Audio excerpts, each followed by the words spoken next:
हेमंत अत्री जी, आज जगदीप धनखड़ जी जो उपराष्ट्रपति हैं, सभापति हैं राज्यसभा के, उन्होंने जो कहा कि विपक्ष नाटकबाजी बंद करे, तो क्या नाटक विपक्ष कर रहा है या ये नाटक कहीं और से हो रहा है? हेमंत अत्री जी। देखिए यूसुफ जी, जो भी स्थिति लोकसभा में पिछली जो संसद के अंदर पिछले 20 तारीख से जब से सेशन शुरू हुआ है और अब तक जो चली आ रही है वो बेहद दुर्भाग्यपूर्ण, और दुर्भाग्यपूर्ण भी ऐसी कि अमानवीय भी है कुछ हद तक।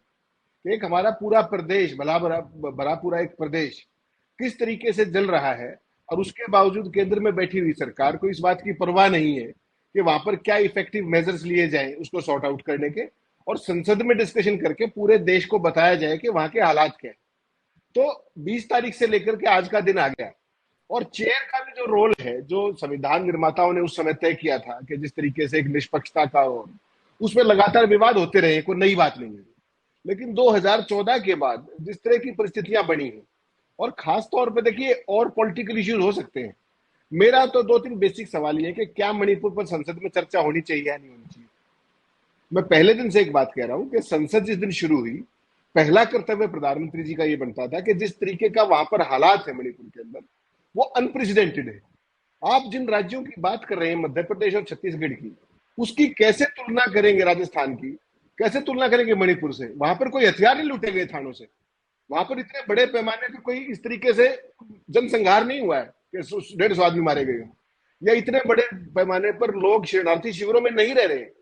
ठीक बात है, क्राइम हर जगह होता है देश में, आइसोलेटेड इंसिडेंट्स है, लेकिन सवाल है कि उनकी तुलना आप कैसे कर रहे हैं? ना तो वहां पर कोई हथियार लूटे गए, ना किसी तरीके का पुनर्वास की कोई समस्या है, ना एक्यूज को पकड़ने की समस्या है।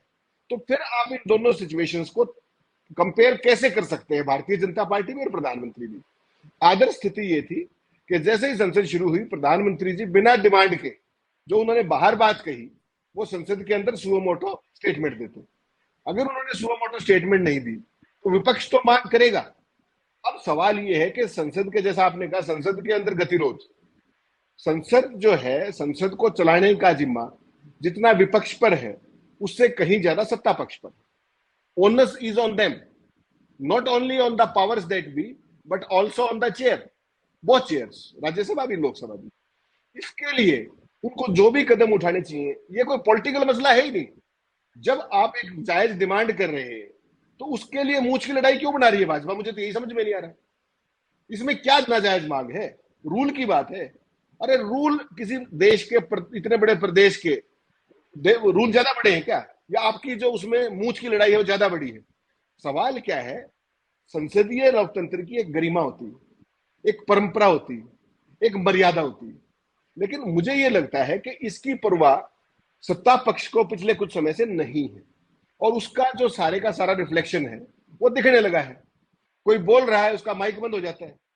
जब नारे लग रहे होते हैं किसी व्यक्ति विशेष के पक्ष में, सत्ता पक्ष के, आपने कभी संसद के अंदर किसी प्रधानमंत्री के इस तरीके से नारे लगते हुए देखा है?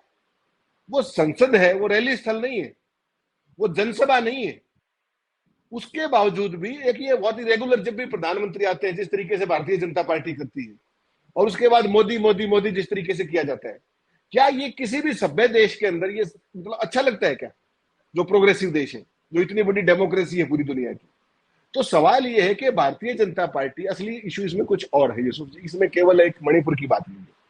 आप अडानी का इशू देख लीजिए, आप पेगासस का इशू देख लीजिए, तमाम किसानों के कृषि बिल का इशू देख लीजिए, जितने भी मुद्दे आप देखेंगे 2014 के बाद मुझे आप एक घटना बता दीजिए। और पिछली बार तो जो बजट था, बजट भी बिना बहस के पास हो गया इस देश का, 18 लाख करोड़ का बजट बिना बहस के पास हो गया। कभी सुना था आपने?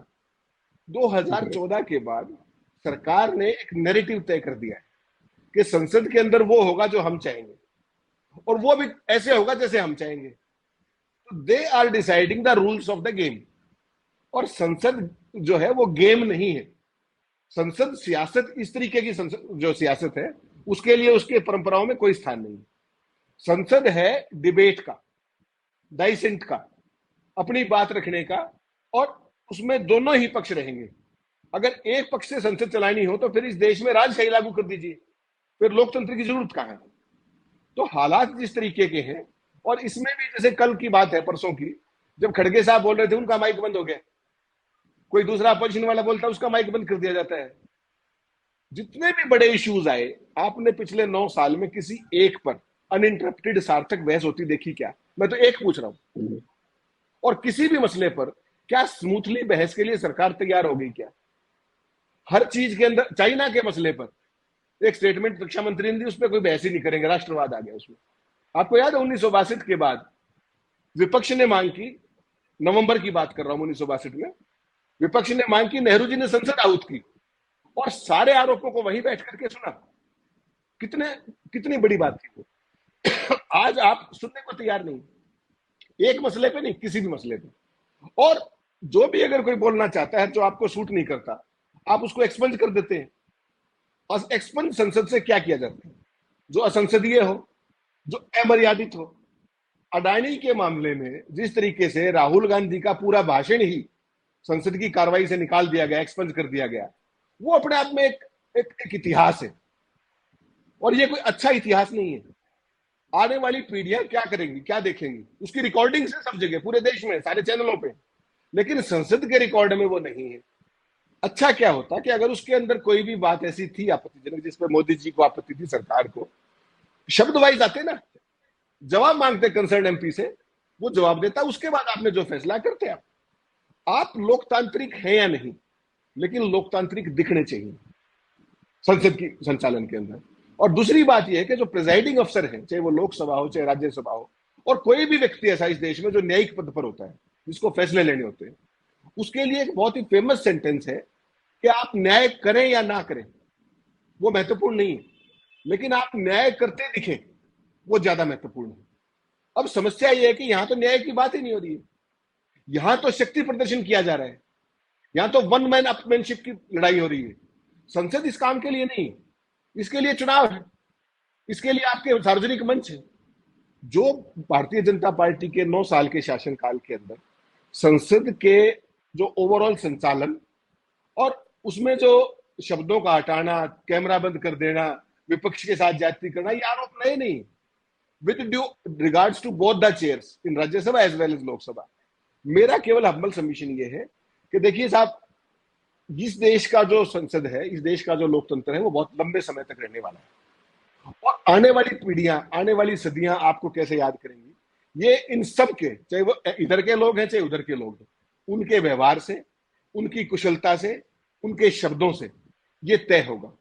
और कौन आदमी किस तरीके से इतिहास में याद रखा जाएगा, ये भी देश देख रहा है। केवल सवाल इतना है यूसुफ जी कि क्या न्याय हो रहा है? एक तरफ आप कहते हैं कि नाटक बंद कीजिए, बहस कीजिए, बहस तो कर लीजिए, बहस कर कौन रहा है? समय तो आपने तय करना है, प्रोसीडिंग तो आपने चलानी है। जो भारतीय जनता पार्टी कह रही है वही तो आप भी कह रहे हैं, लेकिन समय कहां है? अविश्वास प्रस्ताव का समय भी तय नहीं हुआ है। तो ये जो पूरे हालात हैं, और इसमें सारी चिंता केवल एक है कि जो मूल सवाल है कि प्रधानमंत्री जी संसद से बच क्यों रहे हैं। अभी तक देश में जितने प्रधानमंत्री हुए हैं, वो दोनों हफ्ते में एक दिन लोकसभा और एक दिन राज्यसभा में डायरेक्ट सवालों के जवाब देते थे अपने मिनिस्टर से रिलेटेड। आपने मोदी जी को किसी सवाल का जवाब देते हुए देखा है आज तक? किसी भी सवाल का? जो भी विपक्ष ने, जो सवाल तो आते हैं पीएमओ के भी, मोदी जी तो जवाब नहीं देते। तो आप उस लोकतंत्र से बड़े तो नहीं हो गए। कारण ये है यूसुफ जी, बहुत सारे लोग बहुत तरह की बातें करते हैं, लेकिन संसद का मामला है, और गरिमापूर्ण शब्दों में केवल इतना है कि प्रधानमंत्री जी को संसद का महत्व भी जानना चाहिए। वो जो कुछ शब्द बाहर कहते हैं वो कहे ना वहां पर, कौन रोक रहा है उनको? लेकिन संसद में बोलूंगा ही नहीं, मैं जवाब ही नहीं दूंगा, संसद चलेगी ही नहीं, तो फिर आप भंग कर दीजिए, चलाइए आपको जिस तरीके से चलाना है देश को। तो ये जो स्थितियां हैं, ये एक प्रोग्रेसिव डेमोक्रेटिक कंट्री के लिए नहीं है, ये रिग्रेसिव सिस्टम की तरफ हम बढ़ रहे हैं। और लोग इसको बहुत बारीकी से देख रहे हैं, किसका क्या रोल है, अपोजिशन का क्या रोल है, रूलिंग का क्या रोल है, प्रेजाइडिंग अफसर का क्या रोल है, ये सारी चीजें देखी जा रही है, और ये अननोटिस नहीं है।